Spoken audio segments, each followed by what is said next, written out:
ماں کہے گی نہیں بیٹا آج تجھے نیکی نہیں ملے گی، تیرے پاس کچھ ہے تو مجھے دے دے، میں تجھے آج نیکی دینے والی نہیں۔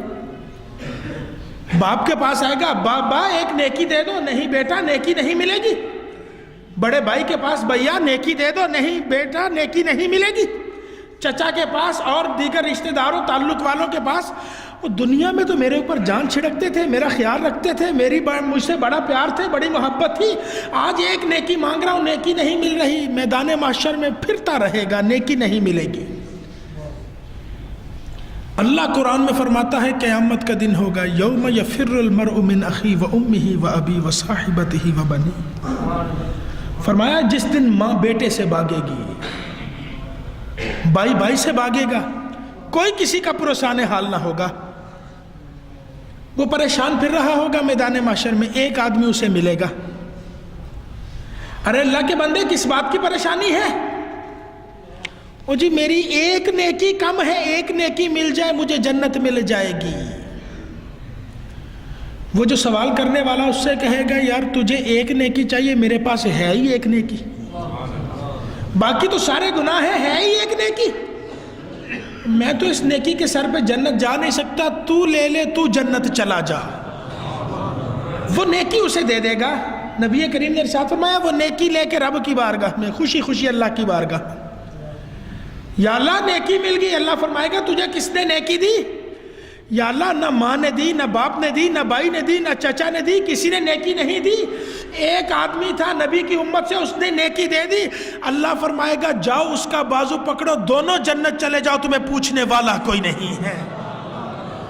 علماء کرام فرماتے ہیں وجہ کیا ہے؟ جس کی ایک نیکی تھی وہ رب کی بارگاہ میں قبول تھی، جس کی ایک نیکی تھی وہ رب کی بارگاہ میں قبول تھی۔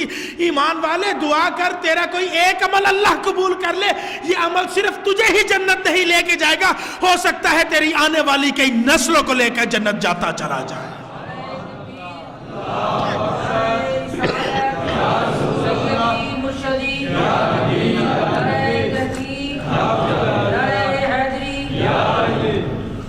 حضرت ثعبان رضی اللہ تعالیٰ عنہ آپ سے مروی نبی کریم علیہ الصلوۃ والتسلیم نے ارشاد فرمایا تم میں سے کون ہے جو مجھے اس بات کی ضمانت دیتا ہے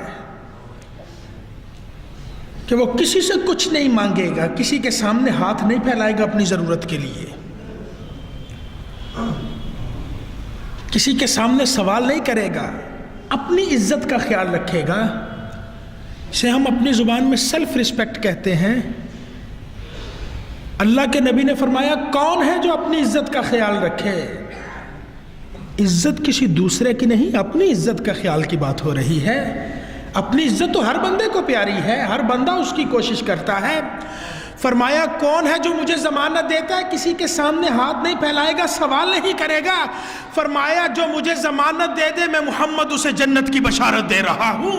ایمان والے تو نبی کا بن کے تو دیکھ صحیح، اور مصطفیٰ کے فرمان پر عمل تو کر کے دیکھ صحیح، کسی سے کبھی کچھ نہ مانگ پھر ہوگا کیا؟ اور تیرا رب تو تیری سنتا ہے، اور کسی سے سوال نہ کر، رب کی بارگاہ میں سوال کر، پھر اللہ وہ کرم کرتا ہے تیری نگاہوں میں رب وہ تاثیر پیدا کر دے گا، اور تو جس پر نگاہ ڈالتا جائے گا اس کے بھی بگڑے مقدر سنورتے چلے جائیں گے۔ ہمارے بزرگ ارشاد فرماتے ہیں ہندوستان کی تقسیم سے پہلے، پاکستان بننے سے پہلے، ایک گاؤں کا ذمہ دار، مسلمان ہندو اکٹھے رہتے ہیں، ہندو ذمہ دار ہے، نمبردار ہے، اپنے دوستوں کے ساتھ شکار کے لیے نکلا جنگل میں، راستہ بھول گیا، بچھڑ گیا۔ جو کسی سے کچھ نہ مانگے، اللہ کے نبی نے فرمایا میں اسے جنت کی بشارت دیتا ہوں۔ جنگل میں چلتے چلتے اسے ایک مزار نظر آیا، مزار پہ ایک بابا بیٹھا، سر جھکائے اللہ اللہ کر رہا ہے، نہ کوئی پاس رہنے والا، نہ کوئی اس کے پاس نظر آ رہا ہے۔ کھانے پینے کا کون انتظام کرتا ہے؟ وہ اللہ ہی تو کرتا ہے۔ وہ گھوڑے پر سوار ہندو ذمہ دار بابے کے پاس چلا گیا، اپنی پنجابی زبان میں بابے سے کہتا ہے بابا جی کروڑ دا رستہ تے دسو۔ اس اللہ والے نے ایک نگاہ اٹھا کے دیکھا، وہ سفید داڑھی والا بابا مسکرا کے کہتا ہے بیٹا کروڑ دا رستہ پوچھنا ہے کہ توڑ دا. وہ ہندو تھا، ذمہ دار تھا، چودھری تھا. دل میں سوچنے لگا بابا ہے ظریف الطبع ہے، مجھ سے مذاق کر رہا ہے، ہنسی مذاق کر رہا ہے. مسکرا کے کہتا ہے بابا جی پھر توڑ دا رستہ دسو. بابے نے ایک نگاہ ڈالی، وہ ذمہ دار کہتا ہے لا الہ الا اللہ محمد الرسول اللہ. کلمہ پڑھا، کلمہ پڑھ کے مسلمان ہو گیا. ہوش نہ رہے، گھر واپس چلا گیا. گاؤں میں شور مچ گیا. ہمارا چودھری گاؤں کا ذمہ دار ہے، سردار ہے، مسلمان ہو گیا. سارا گاؤں ہندوؤں کا ہے. عدالت میں مقدمہ قائم ہو گیا. جج ہندو، ریڈر ہندو، وکیل ہندو، سارے لوگ ہندو ہیں. بابا جی کو بلایا گیا، پولیس کو بھیج کے بلا لیا گیا. جج کہنے لگا بابا جی آپ پر فرد جرم عائد کرتے ہیں، آپ نے ہمارے چودھری کو جبرن کلمہ پڑھایا. اللہ والا مسکرا کے کہتا ہے جج صاحب ایک بات تو بتائیے، میں بوڑھا آدمی بابا، یہ گاؤں کا ذمہ دار ہے، سرپنچ ہے، چودھری ہے، نمبردار ہے، میں اس پر جبر کر سکتا ہوں؟ یہ طاقتور ہے، تندرست ہے، توانا ہے. جبر تو وہ کرے جو اس سے زیادہ طاقت والا ہو، زور زبردستی وہ کرے جو اس سے زیادہ قوت والا ہو. میں کمزور آدمی اس پر جبر کر سکتا ہوں؟ جج کہنے لگا نہیں بابا جی آپ پر فرد جرم عائد کرتے، آپ کو سزا سناتے ہیں. آپ نے ہمارے چودھری کو جبرن کلمہ پڑھایا ہے. اللہ والے کو جو کبھی کسی سے کچھ نہ مانگے رب کیا کچھ دیتا ہے. نبی کریم نے تو جنت کی بشارت دی، نیلی چھت کا مالک خزانوں کے منہ کھولتا ہے. بابے کو جلال آ گیا، عدالت میں اٹھ کے کھڑے ہو گئے، کہنے لگے جج صاحب اگر اس چودھری کو میں نے جبرن کلمہ پڑھایا ہے تو بتا تجھے کس نے کلمہ پڑھایا ہے. جج اپنی کرسی سے اٹھ کے کلمہ پڑھتا ہے. اللہ والے کا جلال ٹھنڈا نہیں ہوا، کہنے لگے جج صاحب اگر تجھے میں نے جبرن کلمہ پڑھایا ہے تو اس ساری عدالت کو کس نے کلمہ پڑھایا ہے؟ ساری عدالت پکار کے کہتی ہے لا الہ الا اللہ محمد الرسول اللہ.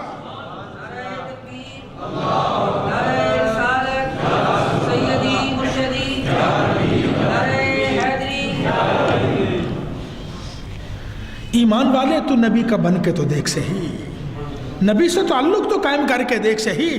اللہ دنیا میں تجھے چلتے پھرتے جنتی کرتا چلا جائے گا. ہم جنت کو بڑا مہنگا سمجھتے ہیں، بڑی مشقتوں سے ملتی ہے. ایمان والے تو نام مصطفیٰ ہی لے کے دیکھ صحیح، زبان پہ لفظ یا رسول اللہ کے ترانے تو سجا صحیح. اللہ تجھے دنیا میں چلتا پھرتا جنتی کرتا چلا جائے گا. حضرت ابو درداء رضی اللہ تعالیٰ عنہ آپ سے روایت ہے، ایک آدمی بارگاہ مصطفیٰ میں حاضر ہوا، عرض کی یا رسول اللہ صلی اللہ علیہ وسلم مجھے کوئی ایسا عمل بتائیے جس کے کرنے سے میں جنت چلا جاؤں. ایسا عمل بتا دیجئے جو مجھے جنت لے جائے. اللہ کے نبی نے فرمایا لا تغضب فلک الجنہ، غصہ نہ کر اللہ تجھے جنت عطا کر دے گا. ایمان والے کتنی معمولی سی بات ہے. غصہ انسان کو آتا ہے، غصہ شیطان کی طرف سے سرکشی ہے. بندے کی عقل کے اوپر شیطان غلبہ حاصل کرتا ہے. غصے میں اس سے اوٹ پٹانگ قسم کے فیصلے شیطان انسان سے کرواتا ہے. ایمان والے تو صرف اپنے غصے پر ہی قابو پا لے، اپنے غصے کو کنٹرول کر لے، اللہ تجھے پھر بھی جنتی کرتا جا رہا ہے. غصہ کرے گا تیری دنیا کا فائدہ ہے، گھر کا فائدہ ہے. بندہ مومن کا گھر سلامت رہتا ہے. بڑے بڑے لوگ دیکھنے میں آتے ہیں ذی شعور ہے، لیکن غصے میں آ کے اپنا گھر اجاڑ دیتے ہیں. ایمان والے تو اپنا گھر ہی سلامت رکھ لے، اللہ تجھے پھر بھی جنت دینے کو تیار ہے. تو نے کبھی نبی کا غلام بن کے دیکھا ہی نہیں ہے. غلامی مصطفیٰ میں آ کے وہ ایک چھوٹا سا عمل کرتا ہے، اللہ تجھے چلتے پھرتے جنتی کر دیا کرتا ہے. حضرت امام بخاری روایت کرتے اللہ کے نبی نے ارشاد فرمایا، ایک فحشہ عورت جا رہی تھی، راستے میں کتا نظر آیا جس کی پیاس سے جان نکل رہی ہے. بدکارہ عورت ہے، نے پاؤں سے جوتا اتارا، دوپٹے سے باندھ کے کنویں میں لٹکایا.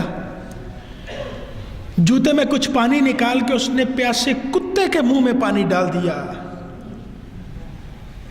نبی کریم نے ارشاد فرمایا اس کے صرف اس عمل کی وجہ سے اللہ نے اس فحشہ عورت کو بھی جنت عطا کر دی ہے. ایمان والے تو نبی کا بن کے راستے سے کوئی تکلیف دہ پتھر ہی ہٹا